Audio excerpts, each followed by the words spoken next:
നമുക്കിനി തൃക്കാക്കരയിലേക്കൊന്ന് പോകാം. അവിടെ കേരളത്തിലെ ഏക വാമനമൂർത്തി ക്ഷേത്രമായ തൃക്കാക്കര മഹാക്ഷേത്രം തിരുവോണ മഹോത്സവത്തിന്റെ ആഘോഷത്തിലാണ്. ഉത്രാടം ദിവസമായി ഇന്ന് പ്രത്യേക പൂജകളും ചടങ്ങുകളും നടന്നു.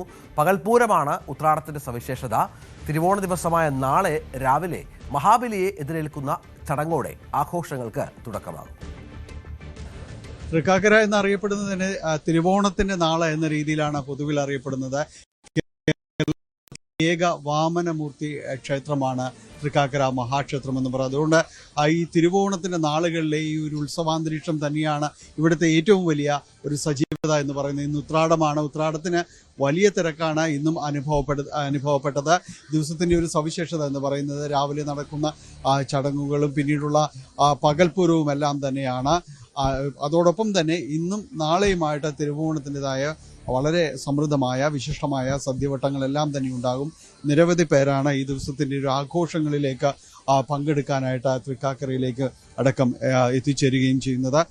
നാളെ തിരുവോണ ദിവസമായ നാളെ അത് മഹാബലിയെ എതിരേൽക്കുന്ന ചടങ്ങോടുകൂടിയാണ് ഈ ഒരു ആഘോഷങ്ങൾക്ക് തിരുവോണത്തിൻ്റെ ആഘോഷങ്ങൾക്കെല്ലാം തന്നെ തുടക്കമാകുന്നത്. ഈ ദിവസത്തിൻ്റെ ഏറ്റവും വലിയ പ്രത്യേകത, നാളെയുടെ ഏറ്റവും വലിയൊരു പ്രത്യേകത എന്ന് പറയുന്നത് ഇവിടേക്ക് വന്നെത്തുന്ന ആയിരക്കണക്കിനായ ജനങ്ങൾക്ക് വളരെ വിശിഷ്ടമായ തിരുവോണ സദ്യ തിരുവോണ സദ്യ കഴിക്കുക, അവർക്ക് അത്തരം കാര്യങ്ങൾ പങ്കെടുക്കുക എന്നതാണ്.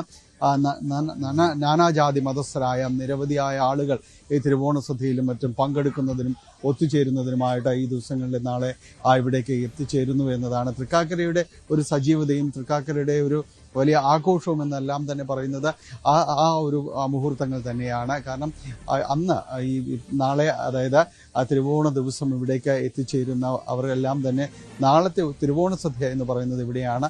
പിന്നീട് വൈകിട്ടാണ് അവരുടെ വീടുകളിലെ ഒരു ആഘോഷം എന്നതെല്ലാം തന്നെ പറയുന്നത്. അതുകൊണ്ട് ഈ ദിവസങ്ങളിൽ വളരെ സജീവമാകുന്ന ഒരിടമാണ് തൃക്കാക്കര.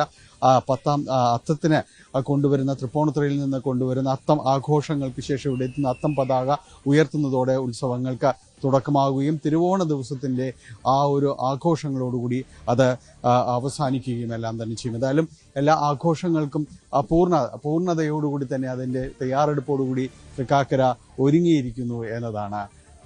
തൃക്കാക്കര മഹാക്ഷേത്രത്തിൽ നിന്ന് ക്യാമറമാൻ മനോജിനൊപ്പം ഡാനി പോൾ, ന്യൂസ് 18 കൊച്ചി. കൂടുതൽ വാർത്തകൾക്ക് News 18 Keralam YouTube channel subscribe ചെയ്യുക.